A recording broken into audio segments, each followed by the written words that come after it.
విజయనగరం జిల్లా గంట్యాడ మండలంలో పలు గ్రామాలలో అభివృద్ధి కార్యక్రమాలను ప్రారంభించిన రాష్ట్ర ఏఎంఎస్ఎంఈ సెర్ప్ ఎన్ఆర్ఐ వ్యవహారాల శాఖ మంత్రులు కొండపల్లి శ్రీనివాస్ పెదవేమలి గ్రామంలో 23.50 లక్షల విలువైన 4 రహదారుల నిర్మాణానికి శంకుస్థాపనతో పాటు లక్కీ డామ్ గ్రామంలో కూడా 59.05 లక్షలతో అభివృద్ధి పనులకు శంకుస్థాపన చేయడం జరిగింది.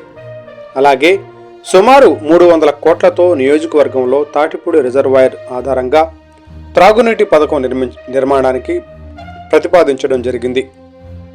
అనంతరం PMEGP పథకం కింద 10 మందికి డైరీ యూనిట్లు పంపిణీ చేయడం జరిగింది.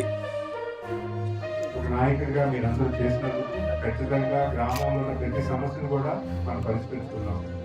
ముఖ్యంగా ఇంటింటికి కొలాయి అనేది 1.5 రూపాయలు శాంక్షన్ అయింది గ్రామానికి. అయితే మేము కోరుకున్నది ఏంటంటే రాష్ట్రానికి నీళ్ళు తీసుకుంటాం. మా గ్రామంలో బోర్ తీసుకొని ఆ బోర్ పని చేయకపోతే నీళ్ళు రావు.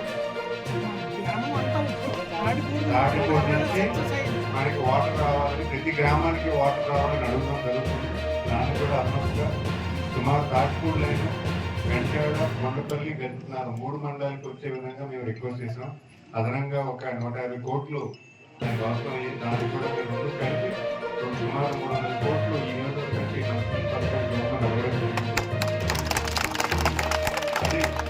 అదైతే మనకి లాస్ట్ అంటే ఎప్పుడు కూడా నీరు కొరత అనేది ఇంటింటికి అనేది ఇబ్బంది లేకుండా ఉంటుందని ఆలోచనతో ఇంకా 1 సంవత్సరం వ్యవధైతే మనకు కావాలి. ఎందుకంటే శాంక్షన్ లేదు, ప్రతి ఇంటికి కూడా కొలాయి రావాలంటే కొంచెం 1 సంవత్సరం వరకు ఇబ్బంది ఉంటుంది.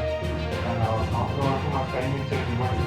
అంతేకాకుండా ఏమైనా పెన్షన్లు కూడా అర్హులైన అందరికీ వస్తుంది, అనర్హులకు మాత్రం తీసేయడం జరుగుతుంది. ఎందుకంటే ఈరోజు అర్హుల వారికి పెన్షన్ అంటే ఈరోజు మనకు పెన్షన్ అనేది ఈరోజు వృద్ధాప్యంలో ఉన్నవారు, పని చేసుకునే వారు, హాస్పిటల్లో ఇబ్బంది పడుతున్న వారు, మందులు ఖర్చు అయిన వాళ్ళు, వికలాంగులకి, అలాగే ఒంటరి మహిళలకి ఈరోజు విడో పెన్షన్ ఉంది.